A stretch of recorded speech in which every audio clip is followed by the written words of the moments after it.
Hallo, ihr wundervollen Menschen und willkommen zurück auf meinem Kanal. Ich bin Desiree und ich bin Heilpraktikerin für Psychotherapie und Life Coach. Auf diesem Kanal dreht sich alles um Musik, um die Lyrics und auch um die Visuals.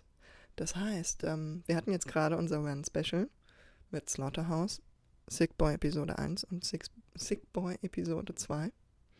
Und das ist jetzt für mich 2 Tage her. Und ich habe nochmal so ein bisschen über die Sachen nachgedacht, habe mir nochmal Slaughterhouse angeguckt im Nachhinein. Und mir kamen nochmal so ein paar Gedanken und ich dachte, die teile ich jetzt einfach mit euch. Das, was mir nochmal kam, ich meine, wir wissen, dass Ren ein Fan von George Orwell ist. Das hat er auch in Animal Flow bewiesen und gezeigt. Und George Orwell hat ja auch 1984 geschrieben. Und es gibt ein neues Buch von, wie hieß er? Sadal, verdammt. Schneide ich euch später rein. Das heißt 2084. Und ich würde mal schwer davon ausgehen, dass Ren sich das auch durchgelesen hat. So, von daher. Und beide gehören auf einer Ebene zusammen, auch wenn sie von unterschiedlichen Schriftstellern sind. Weil sie mehr oder weniger aufeinander aufbauen. Es geht in beiden Büchern um Systemkritik. Darum, wie das System, was wir mehr oder weniger heute haben, nochmal auf die Spitze getrieben arbeitet und wirkt. Wie es Kontrolle übernimmt. In dem neuen Buch 2084 ist es, glaube ich, eher in einem religiösen Kontext, dass es so eine Art Kult ist. Und wo es eher darum geht, auch Menschen als Individuen suchen ihr eigenes Glück und wie können sie das erreichen. Und das wird wiederum genutzt, um die Menschen zu kontrollieren und zu manipulieren. Und all das spricht der Ren immer und immer wieder an, mindestens in Money Game und Dominos, aber noch in so vielen anderen Songs. Und das ist das, was ich an Ren so liebe. Er nutzt seine Weitsicht, seine Reflexion, sein Bewusstsein über das System, über seine Intelligenz und sein immenses Wissen, was er auch einfach mitbringt, durch das viele Lesen, durch das viele Informieren, um mit seiner Kunst darauf aufmerksam zu machen. Weil ich habe das selbst bei mir erkannt. Das ist ein Thema, was echt Angst macht. So, wo wir gerne die Augen vor verschließen, weil wir uns so ohnmächtig fühlen, weil wir das Gefühl haben, wir können eh nichts ausrichten. Wir sind in diesem System gefangen, also gucken wir halt weg. Aber das, was passiert, ist, dass wir uns damit nicht weiter auseinandersetzen. Und es braucht aber ein Bewusstsein. Selbst wenn es nicht der Aufruf zum Kampf ist von Ren hier, geht es ihm darum, ein Bewusstsein dafür zu schaffen, dass wir in diesem System sind. Und allein über dieses Bewusstsein, über dieses Gewahrsein darüber, wie das System funktioniert und was es macht, worauf es aufbaut, kleine Schritte zu finden, auszusteigen und das Ganze zu boykottieren und vielleicht eine Veränderung reinzubringen. Und dafür liebe ich seine Kunst einfach sehr. So. Und er macht es auf so eine Art, die sehr provozierend ist und gleichzeitig total reflektiert, in den Spiegel guckend und aber gleichzeitig auch achtsam und auf eine Art, die auch Leichtigkeit mit sich bringt durch die Beats, durch die Musik. Er macht es einem auch möglich, nicht tiefer hinzugucken und sich einfach zu fragen, ach, kryptische Message und so, ja, so ein bisschen System und so, aber naja. Aber es wird genügend Leute geben, die hingucken, die hinhören. Und das ist sein Tribute für diese Welt. So. Genau. Mal davon abgesehen, gibt es so viel mehr in diesen Sachen, ne, die ihr alle erwähnt und die wichtig sind, hier nochmal irgendwie anzugucken. Ich habe mich zum einen gefragt, Slaughterhouse, spielt das in der Geschichte des gesamten Universums von Sick Boy? Spielt es vor Episode 1 und 2? War er quasi Teil des Systems? Und ist dann dem System entkommen, indem er quasi der Teil in ihm gestorben ist, getötet wurde. Und meiner Meinung nach sehen wir mehrfach in Slaughterhouse den Tod von Ren. Einmal mit dieser vermummten Gestalt mit der Krone auf, die mit dem Damoklesschwert ihm den Kopf abschlägt, während er quasi auf dem Boden gefesselt liegt. dann später sitzt er ja dann am Schreibtisch in so einem Anzug und hält seinen eigenen Kopf. Was bedeuten könnte, dass dass vielleicht sein rebellischer Kopf abgeschlagen wurde und er Teil des Systems wurde und seinen eigenen hingerichteten Kopf hält und in einer Machtposition in dem System war. Und dass er dann später umringt von seinen eigenen Anteilen, von dieser Person, die er später selber eben auch ist, erschossen wird in den Hinterkopf. Ist das der Tod von dem Teil, der im System funktioniert? Das ist zumindest eine Theorie. Also der alte Ren, der alte Sick Boy, ist tot. Das ist zumindest die Theorie, die am meisten existiert und die mir auch zum Beispiel in einem Kommentar so auch nochmal mitgegeben wurde und die ich sehr, sehr wertvoll finde. Oder ist das, also natürlich ist das sowieso immer alles ne?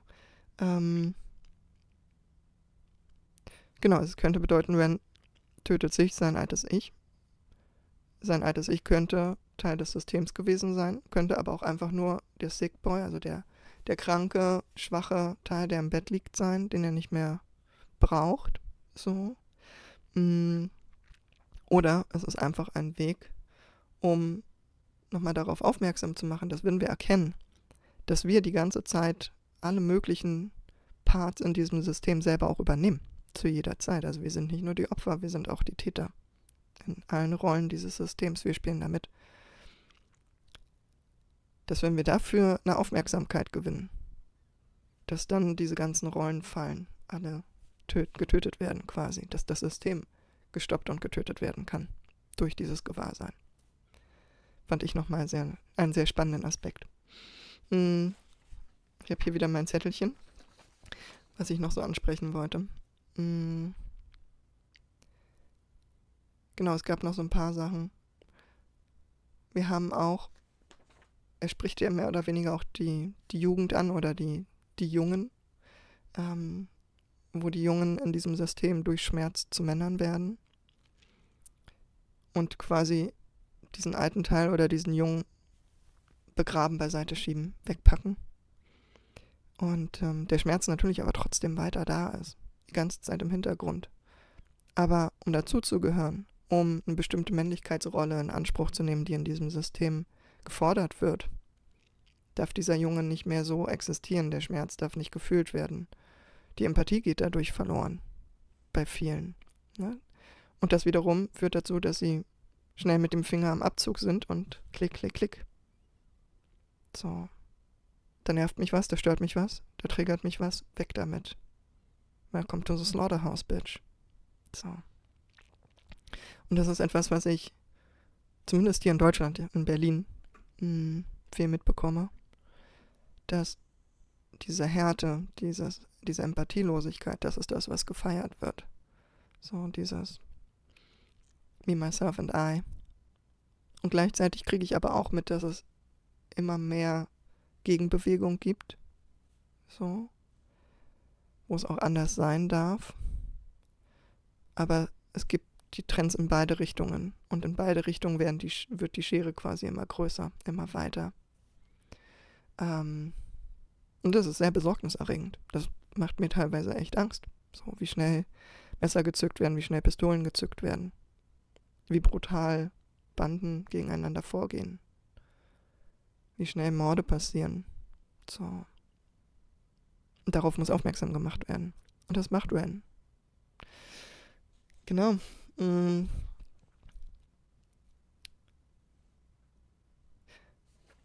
Was ich immer spannend finde bei diesen Reaction-Videos oder bei diesen Breakdowns, worauf aufmerksam gemacht wird, ne? Ich versuche es zu erklären, versuche zu schauen, was passiert da eigentlich, aber was ist die Lösung? Wie kann das funktionieren? In einer Welt, wo das System darauf hinarbeitet, dass wir immer weniger Empathie füreinander empfinden, immer mehr einfach nur funktionieren, gegeneinander arbeiten, polarisieren, jeder für sich. Nur dann gehörst du dazu und es aber dazu führt, dass wir uns gegenseitig selbst zerstören und die Mächtigen immer mächtiger werden. Wie kommen wir dagegen an? Und die Antwort gibt Ren uns schon ein Gewahrsein dafür. Und es wird nicht von den Schulen kommen. dass die Lehrer aufklären, obwohl es echt cool wäre. Es gibt bestimmte Länder, die machen schon Achtsamkeitsunterricht. Die klären auf, machen Reflexion, Sozialwesen. So, schon in der Grundschule, das ist super. Wäre cool für viele andere Länder auch. Aber das spielt dem System nicht in die Hände. Also wie kommen wir dahin? Die Kinder, die wir erziehen, wie können wir sie dabei unterstützen, diesem System nicht zu sehr zum Opfer zu fallen und gleichzeitig trotzdem irgendwie ein Zugehörigkeitsgefühl zu ihren Freunden, zu den Gleichaltrigen zu bekommen und nicht das Gefühl zu haben, sie sind Außenseiter oder Opfer von Mobbing und all dem. Ne? Das ist ein großes Thema. Was habe ich noch? Genau, ich habe mir noch mal ein bisschen Gedanken gemacht über die Hornwesen und auch über die Wesen, die die Krone tragen. Diese Wesen, diese Vermummten in den Umhängen, die diese Dornkrone auch tragen, kommen ja in jedem Video einmal irgendwie vor. Und es spielt sich immer in irgendeiner Form von, man könnte es immer als eine Machtposition sehen, ja. Der eine, der Ren den Kopf abschlägt mit dem Damoklesschwert, wie ein Richter oder die ausführende Instanz. Und dann später mit dem Aktenkoffer, den die Gestalten entgegennehmen. Aktenkoffer könnte immer für Handel, für Korruption, für Macht stehen. Das heißt, man könnte vielleicht erstmal sagen, dass das die Elite ist oder die Systemanführenden. Was vielleicht Sinn machen würde damit, dass Ren selber auf dem Boden lag gefesselt und noch diese Krone aufhatte, bevor ihm der Kopf abgeschlagen wurde, weil er vorher selbst vielleicht Teil des Systems war, im Sinne von das System auch bespielen, selber Täter sein auf einer Ebene. Genau. Und die gehörnten Wesen, die wirkten immer so, also zum Beispiel die Szene im Flugzeug, wirkte so, als würde dieses Wesen entweder wirklich aufpassen darauf, dass alle auch in ihrer Zone sind, alle in ihrem Film bleiben, dass da niemand ausbricht. In dem zweiten hielt das eine irgendwie, dieses Wesen, diese Puppe oder dieses Baby. Das heißt, es hatte schon die Kontrolle quasi über das kleine Wesen, so, was auch Teil des Systems ist. Das heißt, vielleicht sind es die Kontrollinstanzen. Oder es sind die quasi im Hintergrund arbeiten und alles kontrollieren und überprüfen und im Blick behalten. Ja, das sind so meine Gedanken. Was ich noch spannend fand, aber das ist jetzt, glaube ich, nicht so tiefgreifend wichtig.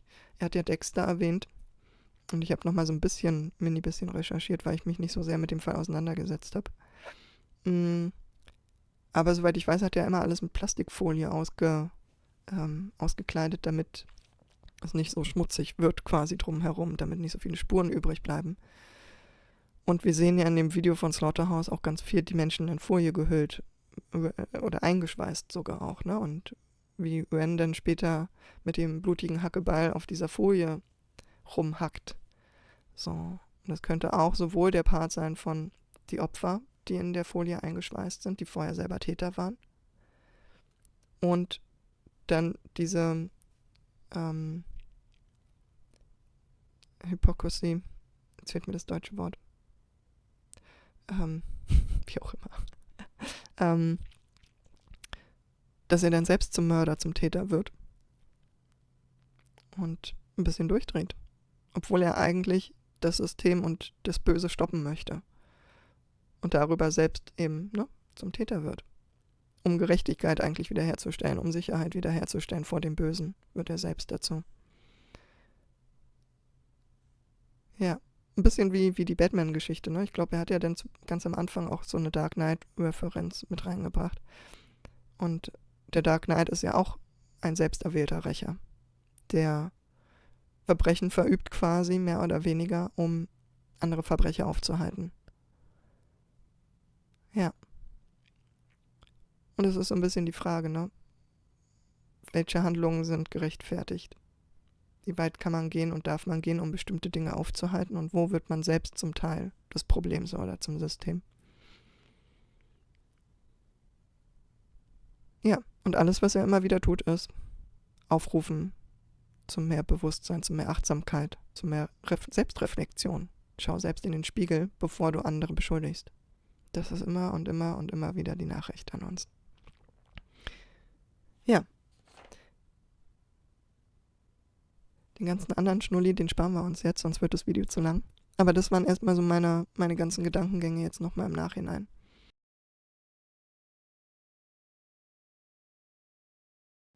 Ich komme gerade von meiner Gassi-Runde zurück, wo ich nochmal ein paar Gedanken nachgegangen bin. Und das, was mir dort gekommen ist, würde ich gerne doch nochmal mit euch teilen.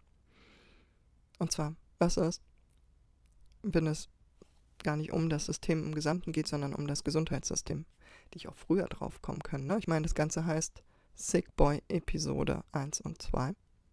Und wenn wir jetzt rein den Song Sick Boy nehmen, dort prangert er das Gesundheitssystem an, nicht das System im Ganzen. Das ist ja nicht Money Game Episode 1 und 2. Ich habe mich aber jetzt sehr auf Money Game und Dominos gestürzt. Was ist, wenn das, was wir sehen, die Darstellung des Gesundheitssystems ist? Also Slaughterhouse, er auf dem Stuhl, die ganzen, wenn es gar nicht darum geht, dass er gequält wird, sondern dass sie Untersuchungen an ihm durchführen, experimentieren, weil er so ein interessanter Fall ist. Und vielleicht war das noch vor seiner Diagnose mit Lyme Disease, vielleicht aber auch danach. Ne, all die Experimente von welchen Methoden und welche Behandlungen könnten jetzt doch noch helfen. So, die Stammzellen und all das. Ne? Es gibt ja durchaus Sachen, die ihm auch geholfen haben, aber so in diesem Sinne. Und auch in Episode 1, ne, die Menschen, die dort in Reih und Glied hingehen und ihre Stempel hinten drauf bekommen, ihren Brandmarker. Was ist, wenn das Patienten sind? Wenn das Menschen sind, die mit Diagnosen gebrandmarkt werden, vom Gesundheitssystem, von den Ärzten, von wem auch immer, Therapeuten. Und danach behandelt werden mit der 0815-Methode, die quasi vorgegeben wird, das, was von den Krankenkassen bezahlt wird. Das, was wir uns leisten können. Das Günstigste vom Günstigen. Wenn der Virus, der gemeint ist, die Angst davor ist, krank zu sein, nicht mehr zu funktionieren, nicht mehr zum System dazu zu gehören und dazu zu passen. Und deswegen auf die Männer im weißen Kittel hören, die sagen, ja, nehmen Sie mal hier die Schmerztabletten, nehmen Sie mal hier die Beruhigungstabletten und machen Sie mal die und die Behandlung, lassen Sie sich operieren, machen Sie die und die Therapie, dann wird das schon. Aber die Ärzte gucken gar nicht mehr richtig hin. Es wird keine individuelle Diagnostik mehr gemacht, sondern es ist das, was in Zusammenarbeit mit dem Gesundheitssystem, zumindest hier in Deutschland auch, ich weiß gar nicht, wie es in Great Britain ist, in England. In Amerika ist es ja nochmal anders vom Gesundheitssystem, aber hier haben die Krankenkassen natürlich eine ordentliche Rolle, ne? Und auch die Pharmaindustrie, die bestimmen, was auf den Markt kommt, was hilft und was nicht. So. Die haben großen Einfluss auf die Krankenkassen, auf die Ärzte. Was ist, wenn die Wesen mit den Hörnern, die wir sehen, Teil des Gesundheitssystems sind, die Ärzte oder die Krankenkassen oder auch Hilfspersonal.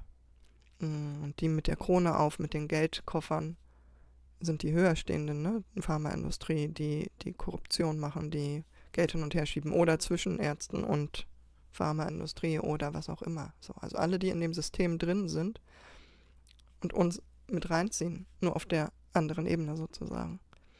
Und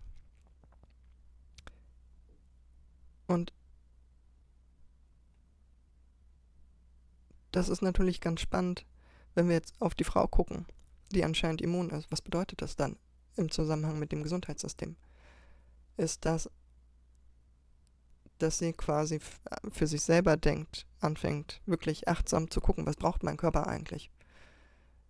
Geht es um eine richtige Ernährung? Geht es um ein gesundes Leben, stressfreieres Leben? Weil Stress macht meinen Körper auch krank.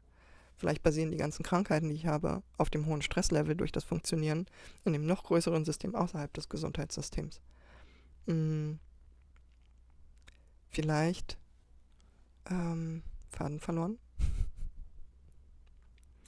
Vielleicht repräsentiert sie jemanden, der wirklich anfängt, auf sich zu achten, der die normalen Behandlungsmethoden ausschlägt und vielleicht nach alternativen Behandlungsmöglichkeiten guckt, die effektiver passen oder die besser passen zu der Diagnose. Vielleicht stellt sie aber auch das alternative System dar, also Medizinsystem dar, was alternative Behandlungsmethoden anbietet oder ganzheitlich drauf schaut. Jetzt ist die Frau, die wir sehen, jemand, der eher sehr störrisch, sehr widerspenstig, aufmüpfig wirkt. So. Das heißt, ne, klar, es könnte ein Bewusstsein sein. Ne? Normalerweise würde ich immer sagen, Menschen, die selbst reflektiert sind, die bewusst sind, die sind sehr ruhig, sehr, sehr geerdet. So. Aber das heißt ja nicht, dass nur, weil sie bewusst sind, weil sie reflektiert sind, weil sie klar sehen, was da ist, nicht auch aufmüpfig gegen das ankämpfen, was ungerecht ist. Ne? Ich meine, wir haben verschiedene Länder gesehen, wo auch Mönche auf dem Pfad der Demonstration unterwegs gewesen sind. Von daher Aufbegehren gegen das System als jemand, der vielleicht bewusst sieht, was hier passiert und der trotzdem immer wieder reingezogen wird, davon gefangen wird und der befreit werden möchte. Oder ne, Ren dann wieder, der dann am Ende von Episode 2 diese Frau befreit und sich selbst vielleicht aus dem System ja schon befreit hat.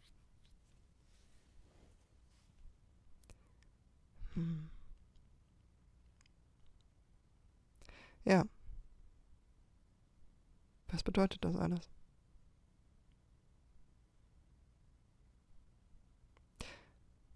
Ich glaube, es ist jetzt schon wieder lang genug geworden mit der zweiten Theorie. Ich lasse es jetzt so stehen. Was sind eure Gedanken? Hatte ich meine Erkenntnis viel zu spät? Oder ist es auch eure erste Erkenntnis dazu? Werden wir jetzt in Episode 3 erfahren, wofür die Frau steht. Ist das Rens Repräsentation oder Vorschlag zur Lösung, wie wir aus dem System aussteigen können? Ich bin sehr gespannt. Wenn euch das Video gefallen hat, dann kommentiert, liked, abonniert den Kanal, aktiviert die Glocke, füttert den Algorithmus und sagt ihm, hier, davon wollen wir mehr sehen. Und dann sehen wir uns ganz bald wieder. Ich freue mich drauf. Bis dann.